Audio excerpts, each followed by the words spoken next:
음식을 시작하겠습니다. 하나님 감사합니다. 강성교회 교육 목표를 허락하시고 또 그 교육 목표 안에서 저희들이 하나님의 말씀을 묵상할 수 있는 시간들을 주셨음에 감사합니다. 저희들에게 주어진 그 시간들이 하나님의 영광을 드러내는 시간들 되게 하시고 저희의 삶의 영역 속에서 하나님께서 행하시는 그 일들을 몸으로 또 마음으로 체험할 수 있는 우리 모두로 삼아 주시옵소서. 감사하며 예수님 이름으로 기도합니다. 아멘. 오늘은 지난 시간에 이제 그 창조에 관한 부분을 말씀을 드렸었고, 그 창조와 관련돼서 한 가지를 정리한 다음에 죄에 대한 문제를 아주 개괄적으로 말씀을 드리고, 그리고 나서 우리가 큐티를 해가면서 구조를 이야기하고 있는데 과연 구조가 뭐냐? 우리 이제 박진성 전사님이 이렇게 매일같이 이 유튜브를 통해서 강의를 해 올려요. 그런데 이제 그 박 전사님 강의를 좀 이렇게 좀 들어보면서 이런 부분도 조금 좀 그림을 좀 그려줘야 되겠다. 저는 알아듣겠는데 여기에 계신 분들이 또 이 큐티를 하고 계신 분들이 이 부분을 조금 더 잘 알아들을 수 있을까라고 하는 이제 그런 측면에서 조금 더 소개를 해보려고 합니다. 그래서 오늘 제 시간은 둘로 나누어서 전반부 30분, 후반부 30분 해서 전반부에서는 우리가 교육 목표에 따른 그런 부분을 말씀을 드릴 거고, 후반부에서는 이제 성경을 읽어갈 때 어떻게 읽어가는 것이 좋은가라고 하는 이런 이제 그 구조적인 그 부분을 조금 더 말씀을 드려보도록 하겠습니다.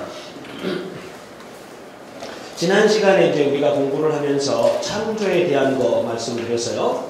창조의 중심이라고 하는 부분이에요. 많이 들어보셨던 내용입니다. 창조를 이야기할 때 하나님이 아무것도 없는 것 가운데서 무에서 유를 창조하셨다라고 하는 것 우리 그냥 알아요. 증명이 불가능하다고 지난 시간에 말씀을 드렸어요. 그런데 그 하나님의 창조가 사람들에게 창조를 이야기했을 때에 아무도 없는 상태에서 쭉 이제 하나님이 창조해 내면서 설명한 것이 아니고, 창조로부터 시작된 사람들이 번성했고, 그 사람들이 애굽에 내려가서 종살이 하고, 애굽에서 이제는 출애굽에 나와야 될 때에 하나님이 모세를 불러가지고 모세에게 너 가서 이스라엘 백성들을 데리고 애굽에서 나와서 가나안으로 가라 라고 이야기할 때 모세가 하나님한테 물어요. 그러면 나를 보내신 이가 누굽니까? 누구라고 말할까요? 라고 말하니까 나는 스스로 있는 자다 라고 출애굽께서 이야기를 합니다. 그 스스로 있는 자 대신 하나님을 모세가 이제 하나님의 영감을 통해서 받아 쓰기 시작하지 창세기로 써준 거예요. 그러니까 우리는 창세기라고 하는 그 부분을 놓고 볼 때 창세기가 기록되어지고 하나님의 창조가 진행되어진 과정 속에서 어떤 것들이 우리들 속에 이루어지고 있었는가. 어떤 분들은 그래요. 창세기를 이야기할 때, 창조를 이야기할 때 아무것도 없는 것에서 창조되었다라고 하는데 나는 있었고, 모세는 보고 있었고, 아담은 보고 있었고, 이런 착각을 하면서 창세기를 읽어갈 수 있다는 거예요. 그런데 그러지 아니하고 이미 하나님의 창조의 역사는 완성되어지고, 그 완성되어진 하나님의 창조의 역사 속에서 하나님의 일해 가심 속에서 이스라엘 백성들을 애굽에서 끌어내는 과정 속에서 하나님을 소개하는 일 속에서 이 창조도 나오고 또 죄도 나오고, 그리고 그들이 왜 어떻게 해서 이스라엘 백성들이 이 애굽에 내려갈 수밖에 없었는가로 나오게 되는 거예요. 이런 관점에서 이제 창조를 보자는 거예요. 그래서 창조의 중심을 이야기할 때 우리는 밤하늘에, 서울에서는 보기 참 힘들지만 밤하늘에 이렇게 수많은 우주가 이렇게 돌아가고 있는 것을 보게 됩니다. 이런 우주를 보면서 우리가 볼 수 있는 우주는 태양계밖에 못 봐요. 태양계가 혹성이 몇 개 정도 있다고 아십니까? 은하수를 보면 그게 전부 태양계거든요. 태양계 안에 있는 흑성이 약 20억만 개라고 합니다. 네. 세울 수 없겠죠? 20억만 개 정도 흑성이 있다고 그래요. 아무도 세본 사람 없어요. maybe. 그죠? 그런데 그런 태양계만큼 한 개가 우주 안에는 20억만 개 정도 있다고 합니다. 우리는 태양계만 볼 수 있어요. 그런데 태양계 말고 태양계와 같은 크기의 그런 개가 태양계 안에 있는 흑성의 숫자만큼 있을 거다. 이렇게 이야기를 합니다. 그러니까 그만큼 하나님이 창조한 세계가 그 속에서 하나님이 그 창조를 어떻게 이루어가셨는가라고 했을 때에 그 창조의 우리는 한 단면을 이렇게 보고 있어요. 그런데 하나님이 그 태양계 안에서 우주 안에서 태양계를 중심으로 태양계 안에서 지구 중심으로 하나님을 창조하였어요. 재미있었던 일 중에 하나가요. 제가 공부하면서 연대에서 공부를 조금 했을 때 수강 신청을 하나 했어요. 근데 연대 그때 조직신학을 가르쳤던 교수님이 김균진 교수였어요. 그분이 첫 수업 시간에 갖고 들어온 게 E.T. 이야기였어요. 그때 E.T.가 한참 영화 폭발할 때예요. 그러면서 하나님이 외계인을 만들었을까? 외계인을 위해서 십자가를 졌을까? 이런 질문을 툭툭 던진 거예요. 첫 시간에 그 김균진 교수하고 되게 대판했어요. 그리고는 나와서 수강 철회했습니다. 그 과목을 제가 들어서 신앙적으로 도저히 이해가 안 되고 제 나름대로 많은 고민할 것 같아서 이 시간에 내가 안 들으면 좋겠다라고 하면서 그 과목을 철회하고 말았습니다. 우리들 속에서 하나님 중심이라고 하는 것이 얼마나 큰 몫인지를 우리가 알아야 돼요. 하나님이 이 우주를 창조하시면서 그 우주의 창조의 중심이 지구다라고 하는 것을 우리가 인식하는 순간 나는 행복한 존재예요. 근데 그것이 우리들 속에서 벗어나면 우리는 뭐요?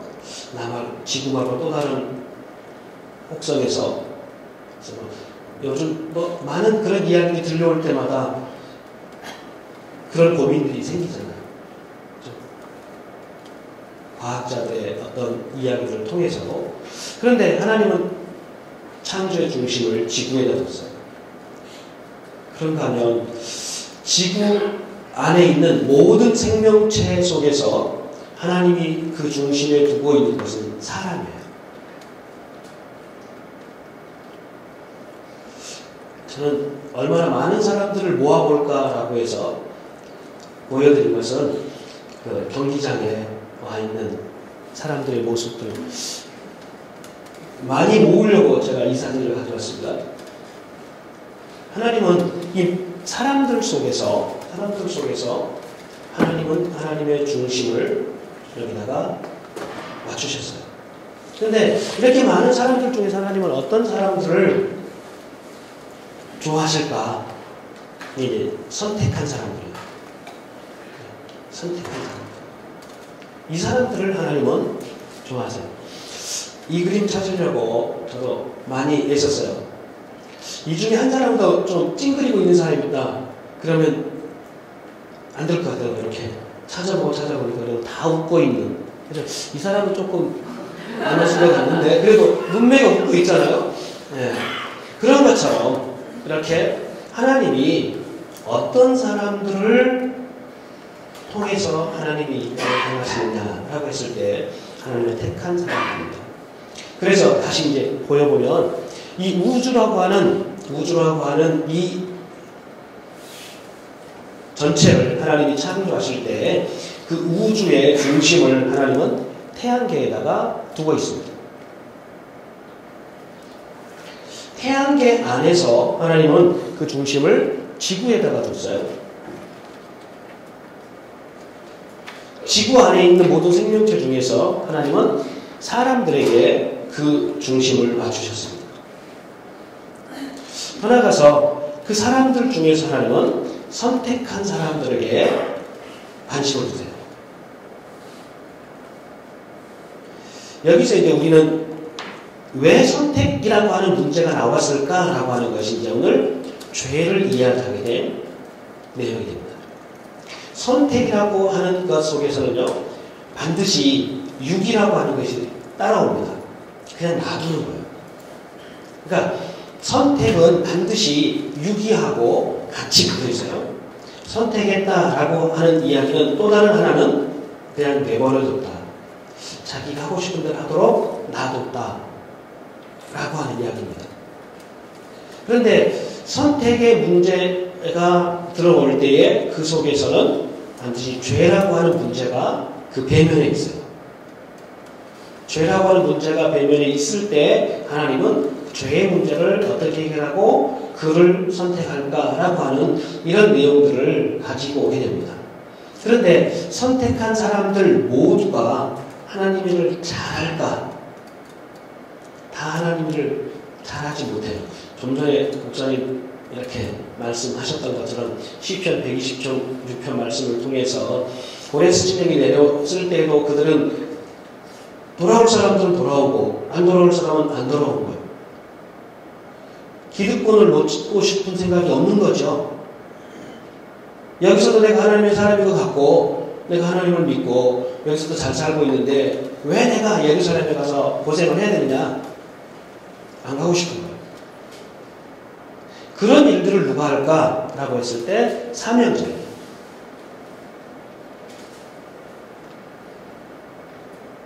지금 우리가 지금 이렇게 시간 내고 이런 일들을 하고 있는 것은 우리가 사명자가 되자고 하는 거예요. 우리는 그냥 나는 크리스찬이야 라고 하는 거에서 만족하지 않고 나는 크리스찬으로서의 이 시대를 책임져야 될 하나님의 일꾼이야.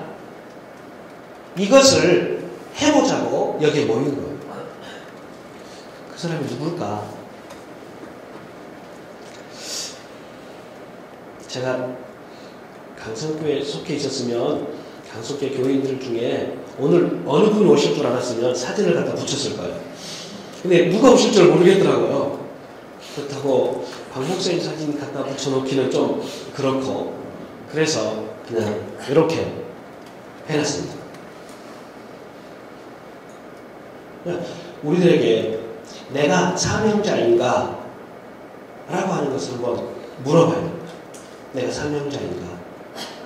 그것을 물어볼 때 하나님의 택함이 나를 어떻게 이끌어 가시는가? 라고 하는 것을 발견할 수 있습니다. 이게 아브라함이 가졌던 창조의 믿음이에요. 없는 것을 있게 하시는 하나님. 이 부분을 아브라함은 이런 관점에서 접근을 했어요. 뿐만 아니라 사명자는 하나님께서 나를 통해서 하는 그 일들 속에서 자기가 드러나잖아요. 앞 시간에 다니엘서 읽었던 것처럼 그렇죠? 내가 일을 해놓고 나서 나 정도 되니까 할 수 있지. 그렇지 않냐고 하나님께서 이 일을 행하셨다.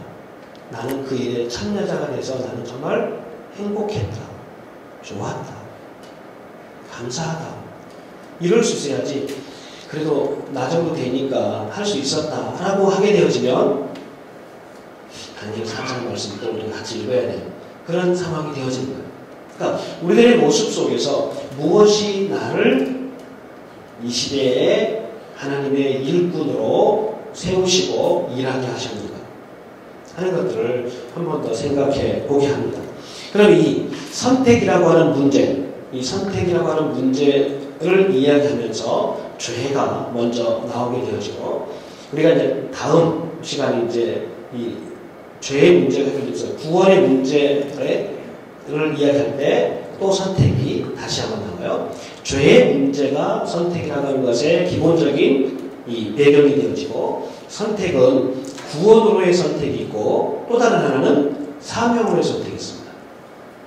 그러니까 그냥 예수 믿고 구원 얻는 사람들은 구원으로의 선택이에요. 그런데 구원 얻는 자들 중에서도 특별하게 그 일을 내게 주어지고 있는 부분들이 있어요. 다 목사가 되어진다 그러면 어떻겠어요? 그렇지 않잖아요. 어떤 사람은 그 일을 위해서 하나님이 나를 선택하신 거예요. 네. 예를 하나 들어보면 이런 거예요. 어떤 분이 전도하러 갔다가 이 전도한다는 이유 때문에 몽둥이로 머리를 맞습니다. 그래서 병원에 입원해요. 그분의 생각은 어떨까요? 하나님, 내가 다른 일을 한 것도 아니고 복음 증거하고 예수 믿으라고 전도하다가 이렇게 몽둥이 맞고 병원에 입원해 있게 되는 것은 나는 정말 억울합니다. 또 하나님한테 심통이 머리끝까지 내 있었어요. 기도도 안 하고 찬송도 안 하고 그러고 있는데 그 병실을 청소하러 온 청소부 아줌마가 쓰레기통 빌고 바닥 닦고 막 이렇게 하면서 찬송을 이렇게 흥얼대는 거예요. 그러니까 이분이 화가 더 났어요.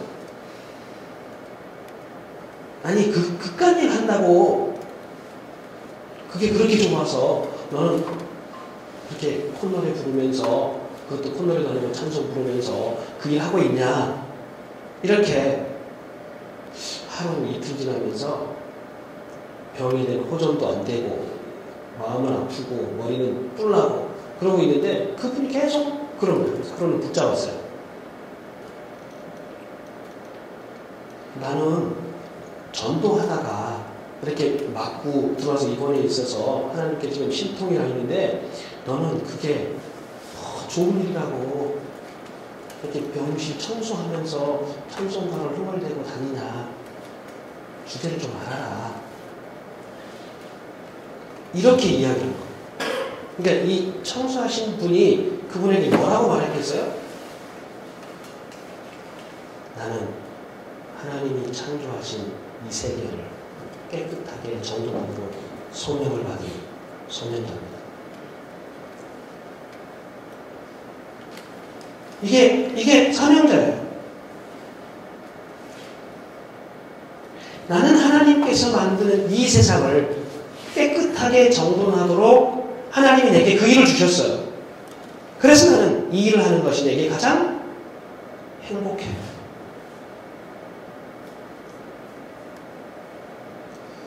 전도하다가 몽둥이 맞고 병원에 왔던 그분이 이 분의 말에 의해서 다시 한번 큰 충격을 받았습니다. 그리고 하나님 앞에 회개했습니다. 하나님, 내가 잘못했습니다. 그의 결과는 잘 추측이 되시죠? 네, 그분이 그 병원에서 어떻게 회복되어서 나갔을 건지. 하나님이 하신 일들을 우리는 내가 앞장서게 되면 결코 하나님은 하나님이 되지 않습니다. 하나님은 나를 통해서 일하시는 것이 기뻐 그 일을 나에게 시키신 거야. 그런 거지. 내가 능력 있고 내가 어떤 일들을 할 수 있어서가 아니라는 거야.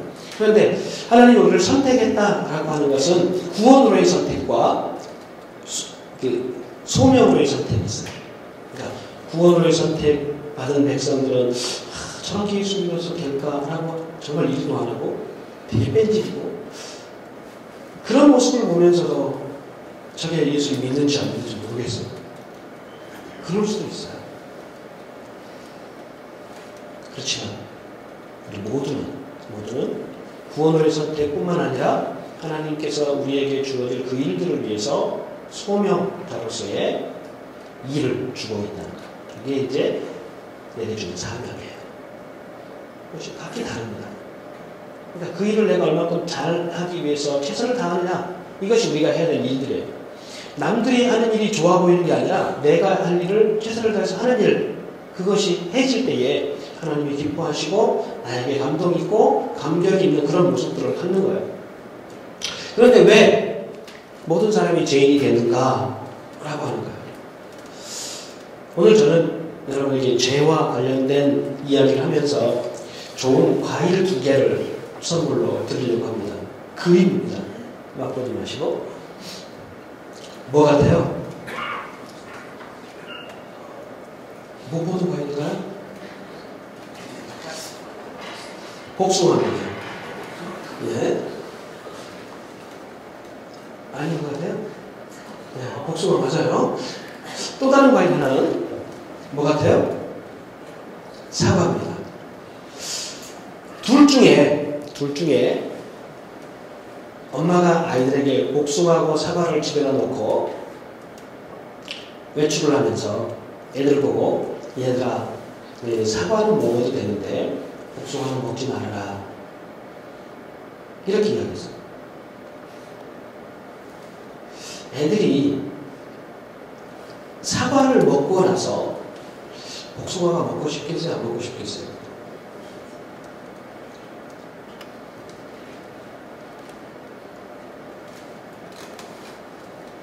하나님이 창조한 다음에 아담과 하와에게 창조한 모든 실과를 다 먹도록 허용했습니다. 근데 그 중에 하나만 하나님이 이것을 먹지 말아라 그랬어요. 이게 하나님의 법이에요. 하나님의 법. 우리는 죄를 이야기할 때 법이 없으면 죄를 죄로 규정하지 못해요. 법이 있어야 죄를 죄로 규정합니다. 그런데 하나님은 아담에게 동산에 있는 모든 실과의 나무의 실과는 먹지만 그 중에 하나 동산 중앙에 있는 선악을 알게 하는 실과는 먹지 말아라 라고 말씀하셨어요. 그러니까 아담이 하나님으로부터 받은 것을 가지고 행사해 볼 때에 다른 모든 것을 행사할 때는 하나님처럼 여겨졌어요. 근데 아담에게 있어서 자신을 돌아볼 수 있는 유일한 길이 한 가지 있었어요. 그것은 선악과입니다. 나는 하나님이 아니고 나는 하나님의 피조물이고 나는 하나님이 명령하신 그 일을 수행할 수밖에 없는 수행자야 라고 하는 것을 확인할 수 있는 유일한 통로는 선악과입니다. 그 앞에 가서 하나님 나는 하나님의 피조물이고 하나님께서 명령하신 그 일을 수행할 수밖에 없는 그런 존재입니다 라고 하는 것을 발견할 수 있는 그 길이 바로 하나님이 아담에게 금해놨던 선악과예요. 그러면 아담이 선악과를 따먹은 것이 죄다라고 하는 것을 이야기할 때 그럼 어떤 죄예요? 하나님의 말을 안 들은 죄인가요? 예수님이 십자가를 지기 위해서 형을 선고받을 때 선고받은 죄가 유대인의 왕, 그렇죠? 유대인의 왕 노릇했다고 십자가형을 쳐요. 그럼 그 예수님이 십자가 지신 것이 아담의 죄하고 연결시켜 보면 어때요? 아담이 지금 선악과를 먹었다라고 하는 이야기는 단순히 과일 하나를 따먹은 게 아니에요. 그것은 바로 스스로 왕되기 위한 모습입니다. 하나님의 왕되심을 거부하고 스스로가 왕이 되려고 하는 행위가 선악과를 따먹으면 이게 죄입니다. 그러니까 우리는 죄를 이야기하면서 현실적으로 이렇게 남들에게 잘못한 미스테이크나 에러 이런 것들을 죄라고 규정하고 그거 하면 안 돼. 근데 우리는 미스테이크나 에러 같은 일들이 우리들 속에서 얼마나 많이 일어나고 있는가 한번 생각해봐요. 근데 하나님이 규정하고 있는 죄에 관한 내용은 그런 미스테이크, 에러 이런 것이 아니고 하나님 자리에 내가 앉으려고 하는 것 이것을 말해요. 선악과를 따먹었다라고 하는 이야기는 단순하게 그냥 열매 하나를 따먹은 것이 아니라 하나님 자리에 내가 앉으려고 하는 그 모습이라는 거예요. 그 부분을 이렇게 이야기합니다. 죄를 이야기할 때 성경에서 나타나고 있는 용어가 세 가지예요. 그 세 가지 중에 첫 번째가 하말티아예요. 아마 들어보셨죠? 목사님 들어보셨죠? 하말티아. 예. 뭔지 지금 생각은 잘 안 나지만, 그죠? 죄를 설명하고 있는 단어 중에 하나가 하말티아입니다.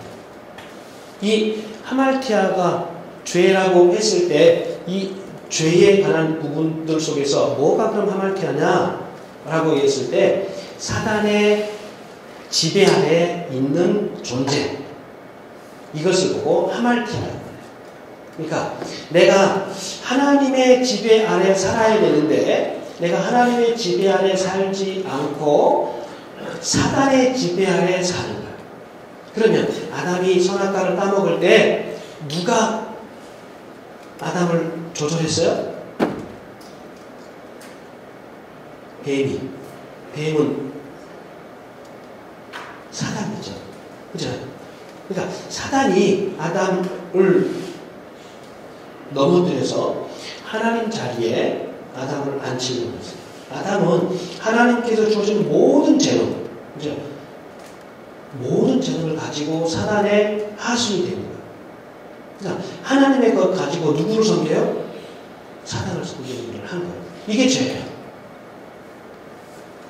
두 번째로는 죄를 이야기할 때 파라바시스예요. 이 파라바시스라고 하는 것은 이런 걸 말해요. 법 아래서 법을 범하는 걸 말해요. 그러니까 경찰들이 와서 우리를 수갑을 채울 수 있는 것은 뭐 할 때 가능하죠? 법을 범했을 때. 자, 법을 범했을 때 우리를 수갑을 채울 수 있어요. 파라바시스가 바로 범법을 이야기할 때, 법을 범했을 때 파라바시스입니다. 그러면 하말티아는 자연스럽게 나로 하여금 하나님의 법을 범하게 만들어요. 하말티아가 내가 사단의 지배 아래 있게 되어지면 나는 자연스럽게 하나님의 법을 어기고 선악과를 따먹을 수밖에 없는 존재예요. 그런 일의 결과를 파라푸토마라고 해요. 그런 일의 결과를 파라푸토마라고 하는데 그것은 뭐예요? 하나님과 단절되어 있는 행위의 모든 것. 하나님과 단절되어 있는 행위의 모든 것을 이제 파라푸토마라고 합니다. 그러면 우리가 보편적으로 죄를 이야기할 때 교회에서 죄를 이야기하고 우리 스스로가 서로 죄를 이야기하고 나눌 때에 대부분 죄는 어디서 끝나냐 그러면 여기에서 하나님과 관계가 단절되어 있는 행위적인 부분. 하나님 내가 이거 잘못했습니다. 용서해 주세요. 뭐 이런 고백을 합니다. 근데 죄의 고백을 이야기할 때 우리의 존재가 어떤 존재였는가 라고 하는 것을 이야기하고 있는 것이 바로 에베소 2장 1절이에요. 허물과 죄로 죽었던 너희. 허물과 죄로 죽었던 너희를 살렸다. 이 말로부터 이제는 우리를 하나님 선택해내셨다라고 하는 것을 이야기할 때 우리의 본래적인 존재가 어떤 존재였는가라고 하는 것을 이야기하는 것이 허물과 죄로 죽었던 너희라고 하는 것은 바로 이 사단의 지배 아래 있는 존재를 이야기합니다. 그러니까 하나님과 관계가 단절되어 있는 이런 모습이 아니라 사단의 지배 속에서 사단이 시키는 대로 할 수밖에 없는 그런 존재가 되어 있는 것을 죄된 상태라. 그러니까 이 사단의 지배 아래 있게 되면 나의 의지하고는 상관없이 나는 누구의 의지대로요? 사단의 의지대로 하나님의 법을 범하게 되어지고 또 하나님의 법을 범하다 보니까 자동적으로 하나님과 관계가 단절되어지는 그런 모습들을 가지고 합니다. 우리는 회개하자라고 이야기했을 때 그 회개가 하나님과의 단절되어진 그런 행위들만을 하나님 내가 오늘 잘못했어요. 근데 그 잘못의 원인을 따라가서 그 원인 속에서 하나님과 관계를 회복하는 것이 아니라 사단과의 관계를 처결하고 하나님께로 돌아가는 것이 아니라 지역적인 그 문제 하나하나씩을 우리는 해결해 가려고 노력하는 이런 모습들을 보여줍니다. 이게 죄라고 하는 문제를 이야기했을 때 우리는 이런 부분들을 많이 가지고 있습니다. 저도 학교에서 학생들이 저기 그러면 하나님 왜 선악과 나무를 만들어가지고 사람들을 죄인으로 만들었나요? 하나님이 선악과를 만드신 의도는요? 나의 존재를 확인시켜주고요. 나는 피조물이고 하나님은 창조주인 것을 고백하도록 만드는 아주 좋은 통로였어요. 그런데 그 하나님께서 만들어 놓은 아주 좋은 통로인 법을 사단이 와서 아담을 충돌시키니까 아담은 사단의 지배 안에 들어감으로 하나님의 법을 범했어요. 그 범함이 단순히 과일을 따먹는 이 행위적인 개념이 아니라 모든 것을 사단에게 복종시키고 하나님을 거역하고 하나님에게 자기 안게 되는 이런 죄예요. 그러니까 다시 말하면 반역죄입니다.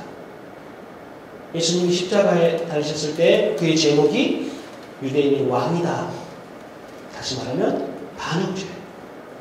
유대인이 왕이 있음에도 불구하고 예수가 왕이라고 하는 것처럼 그래서 이런 모습들이 죄와 관련돼서 우리에게 이야기를 해주고 있는 거예요.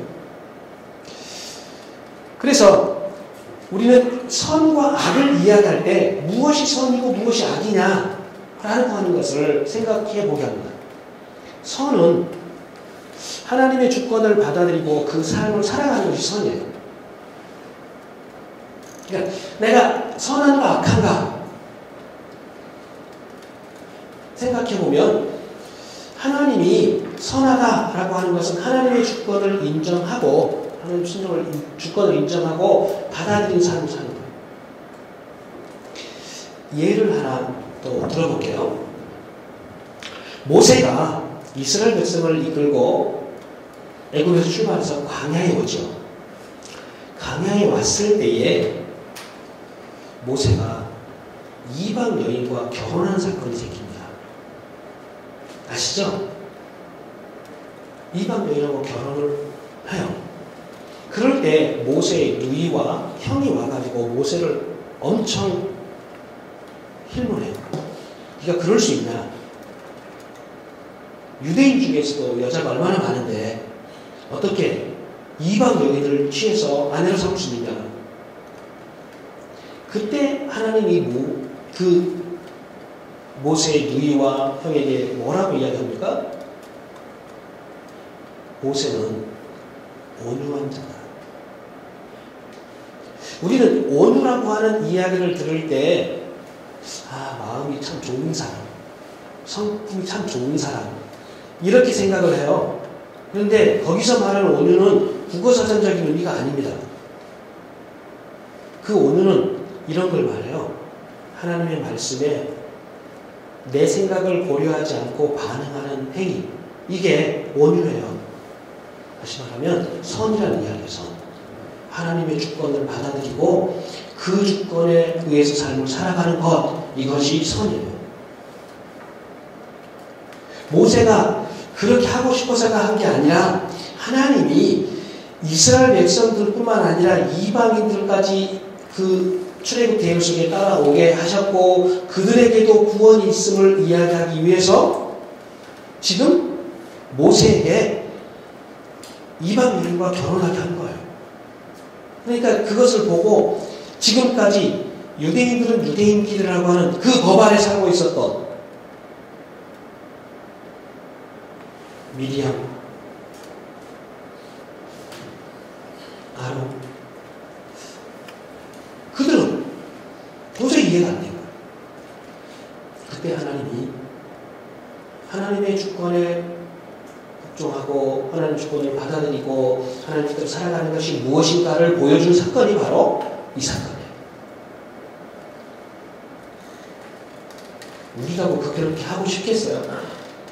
근데 하나님의 원하시는 그 일을 어떻게 해 나갈까라고 하는 것이 아주 중요한 모습이에요. 그 다음에 하나는 악이에요. 대조되는 거지. 그것은 바로 하나님의 주권을 거절하고 자기중심적인 삶을 사는 거예요. 그 자기중심적인 삶을 산다라고 하는 것은 사단의 지배 아래 산다라고 하는 거예요. 내가 하고 싶은 대로 하는 것. 이것이 바로 죄, 사단의 지배 아래서 살고 있는 나의 한 단면인 것을 이야기합니다. 그렇게 될 때 사람들은 어떤 삶을 살아갈까라고 하는 것을 볼 때 사람에게는 이런 것들을 유지하고 살아야 되는 것들이 있어요. 그것은 바로 지적이고 정적이고 의지적인, 그렇죠? 사람들에게 가져야 될 지적이고 정적이고 의지적인 이런 부분들이 필요해요. 근데 이 지적, 정적, 의지적인 것은 바로 내가 의존적인 존재예요. 사람은 하나님을 의지하든지 사람을 의지하든지 둘 중에 하나입니다. 나는 아무것도 의지 안 해. 그럴 수는 없어요. 사람은 하나님을 의지하든지 사단을 의지하든지 둘 중에 하나를 의지합니다. 사람은 또 영적 존재예요. 그래서 늘 신령한 것을 사모하게 되어 있습니다. 또 다른 하나는 공동체적 존재입니다. 그래서 사람은 스스로 혼자서는 살 수 없어요. 공동체적 존재. 같이 있을 때 더 좋은 효과를 만들어냅니다. 마지막으로 사람은 하나님의 형상대로 피조되었어요.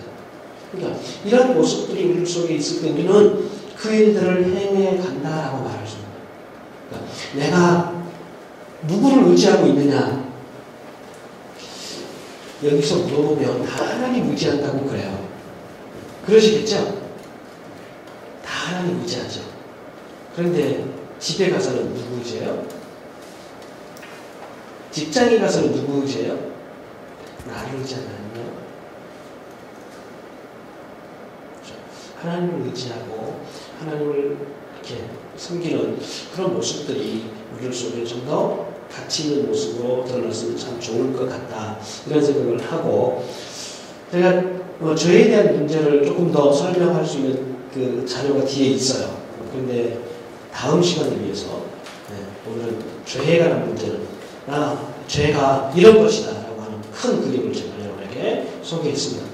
지금까지 우리가 죄를 생각할 때 사단의 통제 아래에 있는 나의 모습을 우리는 생각하지 않고 지역적인 행위적인 부분에서 죄를 우리가 생각했었다면 이제는 그 행위가 나올 수밖에 없는 원인은 사단의 통제 아래에 내가 있기 때문이다.